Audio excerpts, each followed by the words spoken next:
আচ্ছা, আমাদের নাম্বার সিতে বলা আছে যে আমাদের 4 ডিফারেন্ট সাইডস, যেটার একটা হলো 4 সেন্টিমিটার, একটা 4.5 সেন্টিমিটার, একটা 5 সেন্টিমিটার, আর একটা 3.5 সেন্টিমিটার দেওয়া আছে।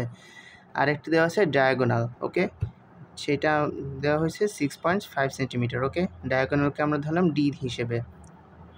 আচ্ছা, এখন আমাদেরকে বলা হয়েছে যে এই যে আমাদের যে 4টা sides A B C E এবং ডায়াগোনাল ডি, এগুলো নিয়ে একটা কোয়াড্রিল্যাটারাল ড্র করতে।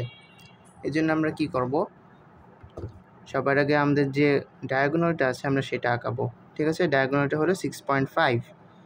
তো আমি স্কেলের 0 থেকে 6.5 এই পর্যন্ত ড্র করে নিলাম। ওকে, এটা হলো আমাদের ডায়াগোনালের ইকুয়াল। তারপরে আমাদের যে এখানে সাইডসটা আছে না, 4 সাইডস, সেখান থেকে আমি প্রথমে যে আমাদের ফার্স্ট আছে এ 4 সেন্টিমিটার, সেটার ইকুয়াল ভ্যালু মেজার করে নেব কাটা কম্পাস দিয়ে, এই যে এইভাবে। ঠিক আছে, এখন এই যে আমি এ ইকুয়ালস টু 4 সেন্টিমিটার কাটা কম্পাস থেকে মেপে নিলাম, সেটা যে ডায়াগোনালের ইকুয়াল যে লাইনটা নতুন করে আমি ড্র করলাম, সেইটার একটা এন্ডে কাটা কম্পাসের কাটা রাখবো। তারপরে জাস্ট এরকমের একটা বৃত্তচাপ আঁকাবো। ওকে, এরকম একটা বৃত্তচাপ আঁকালাম।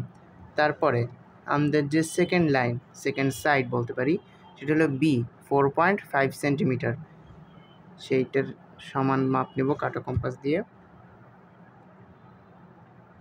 ওকে, কাটা কম্পাস দিয়ে বি এর ইকুয়াল মাপ নিলাম। তারপরে ডায়াগোনালের এ এর মাপ কোথায় দিয়েছিলাম, এই পয়েন্টে, তাহলে বি এর মাপ এখন আমি দেব এই পয়েন্টে। ওকে, এখন এখানে কাটা কম্পাসের কাটা রেখে আরেকটা বৃত্তচাপ আঁকাবো। ওকে, ফাইন। এখন আমাদের এই দুইটি বৃত্তচাপ যেই পয়েন্টে ইন্টারসেক্ট করছে, সেই পয়েন্টকে আমি এরকম একটু মোটা করে নিলাম।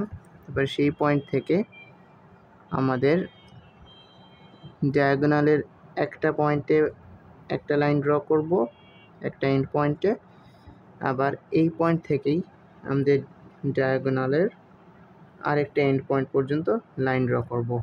ওকে, তাহলে এখন দেখো আমাদের যে ডায়াগোনালের এই পয়েন্ট থেকে এই পয়েন্টের ডিস্টেন্স, এটা কিন্তু হবে আমাদের এ ডিস্টেন্সের সমান। ঠিক আছে, এ কত, 4 সেন্টিমিটার।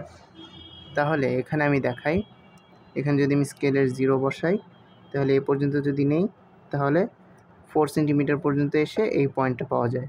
ঠিক আছে, ঠিক একইভাবে আমি এখানে যেহেতু যে বি এর কত 4.5 সেন্টিমিটার, ঠিক আছে, সেই 4.5 সেন্টিমিটার কিন্তু এখানে পাওয়া যাবে এরকম 4.5। তো আমি এখানে কি করলাম, মূলত প্রথমে আমাদের যে 6.5 ডায়াগোনালটা আছে সেটা এখানে ড্র করলাম। ঠিক আছে, তারপরে আমাদের এর ভ্যালু হলো 4.5 সেন্টিমিটার, সে পর্যন্ত কাটা কম্পাস থেকে আমি টেনে নিলাম মেপে। তারপরে এখানে একটা বৃত্তচাপ আঁকালাম। তারপরে বি এর যে ভ্যালু আছে 4.5 সেন্টিমিটার, সেটা থেকে এখানে একটা বৃত্তচাপ আঁকালাম। তাতে করে এই দুইটা বৃত্তচাপ যে পয়েন্টে ইন্টারসেক্ট করছে, সেই ইন্টারসেকশন পয়েন্ট থেকে ডায়াগোনালের এক মাথা পর্যন্ত একটা লাইন, স্ট্রেট লাইন ড্র করলাম। আবার সেই পয়েন্ট থেকে আবার আরেকটা এন্ড পয়েন্ট পর্যন্ত স্ট্রেট লাইন ড্র করলাম। ওকে, তো এটা হলো আমাদের এ, এটা হইল বি। তারপরে আমাদের তো দুইটা সাইড আসলো, এখনও দুইটা সাইড বাকি আছে। সেই দুইটা কি কি, সেই দুইটি হলো সি এবং ই। ঠিক আছে, এখন সি এর ভ্যালু কত, 5 সেন্টিমিটার, আর ই এর ভ্যালু 3.5 সেন্টিমিটার।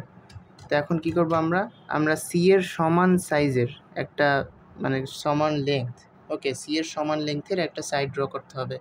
এই জন্য কী করব, সি এর একটা পয়েন্টে আমরা কাটা কম্পাস রেখে আরেকটা পয়েন্ট পর্যন্ত টেনে নিব। ওকে, এভাবে আমরা জাস্ট টোটাল সি এর ভ্যালুটা নিলাম, মানে সি কতটুকু লম্বা সেটা এই পয়েন্ট থেকে এই পয়েন্ট পর্যন্ত। ঠিক আছে, এখন আমরা ডায়াগোনালের একটা পয়েন্টে, একটা এন্ড পয়েন্টে এরকম কাটা কম্পাসের কাটা রাখবো। আর উপরের দিকে যেহেতু আমরা বৃত্তচাপ আঁকাইছি, এবার কি নিচের দিকে আঁকাবো। ঠিক আছে, নিচের দিকে এই যে একটা বৃত্তচাপ আঁকালাম। ওকে, সেটা হলো সি এর ভ্যালু নিয়ে। এবার আমাদের যে ই এর ভ্যালু, এই যে পয়েন্ট ই আছে, ই এর একটা এন্ড পয়েন্টে কাটা রাখলাম, তারপরে ই এর সমান করে কাটা কম্পাসের মাপ নিলাম, ঠিক আছে। তারপরে আমরা যেহেতু এই পয়েন্টে রেখে তারপরে সি এর জন্য একটা বৃত্তচাপ ড্র করছি, এবার এই পয়েন্টে কাটা রেখে ই এর জন্য একটা বৃত্তচাপ ড্র করব। ওকে, এখন আমাদের এই দুইটা বৃত্তচাপ একটা পয়েন্ট ইন্টারসেক্ট করছে আবার এই প্রথমটার মতো, রাইট। তাহলে এখন আমরা বৃত্তচাপের এই ইন্টারসেকশন পয়েন্ট থেকে একটা এন্ড পয়েন্ট পর্যন্ত একটা স্ট্রেট লাইন ড্র করব, আবার সেই ইন্টারসেকশন পয়েন্ট থেকেই ডায়াগোনালের আরেকটা এন্ড পয়েন্ট পর্যন্ত একটা স্ট্রেট লাইন ড্র করব। ওকে, এটা হলো আমাদের সি, এটা হলো আমাদের ই, আর এটা হলো আমাদের ডায়াগোনাল ডি। ওকে, এভাবে কি হলো, আমাদের যে চারটা sides, 4 sides A B C E, এটা দিয়ে আমাদের একটা কোয়াড্রিল্যাটারাল ড্র করা হয়ে গেল, যেটার একটা ডায়াগোনাল হলো ডি। ওকে, এখন এটার নাম দিতে পারি আমরা এ বি সি ডি। ওকে, এইভাবে এটা ড্র করতে হবে, ঠিক আছে। এ বি সি ডি হলো আমাদের একটা কোয়াড্রিল্যাটারাল, যেটার 4 সাইডস হলো A 4 centimetre, B 4.5 centimetre, C 5 centimetre, E 3.5 centimetre, আর একটা ডায়াগোনাল ডি 6.5 সেন্টিমিটার। কীভাবে আঁকালাম, প্রথমে আমরা আমাদের ডায়াগোনাল এটা ড্র করলাম 6.5 সেন্টিমিটার, তারপরে আমরা আমাদের ডায়াগোনালের একটা পয়েন্টে কাটা রেখে এ মানে 4.5 সেন্টিমিটারের সমান ভ্যালু নিয়ে একটা বৃত্তচাপ আঁকালাম, তারপরে ডায়াগোনালের আরেক পয়েন্টে কাটা কম্পাস রেখে বি অর্থাৎ 4.5 সেন্টিমিটারের সমান করে আরেকটা বৃত্তচাপ আঁকালাম।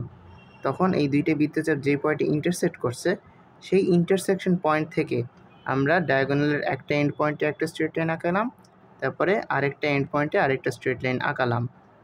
ওকে, তারপরে কি করলাম, এই দুইটা মানে কি জয়েন করে দিলাম, তারপরে আমরা আবার কি করলাম সি। ওকে, সি হলো 5 সেন্টিমিটার, সেই কাটা কম্পাসে 5 সেন্টিমিটারের সেম লেংথ নিয়ে আমরা এই পয়েন্টে কাটা রেখে একটা বৃত্তচাপ ড্র করলাম। আবার আমাদের যে ফোর্থ সাইড ই মানে 3.5 সেন্টিমিটার, সেই পরিমাণ ভ্যালু নিয়ে কাটা কম্পাস রেখে আরেকটা বৃত্তচাপ আঁকালাম। ওকে, তারপরে এই দুইটা বৃত্তচাপ যে পয়েন্টে ইন্টারসেক্ট করছে সেই পয়েন্ট দুইটা আবার ডায়াগোনালের দুইটা এন্ড পয়েন্টের সাথে জয়েন করে দিলাম। এতে করে কি হলো, আমরা একটা কোয়াড্রিল্যাটারাল পেলাম, যেটার একটা সাইড হলো এ 4 সেন্টিমিটার, আর একটা সাইড হলো বি 4.5 সেন্টিমিটার, একটা সাইড হলো সি 5 সেন্টিমিটার, এবং আরেকটা সাইড হলো ই 3.5 সেন্টিমিটার, এবং যার ডায়াগোনাল ওকে 6.5 সেন্টিমিটার। ওকে, এভাবে।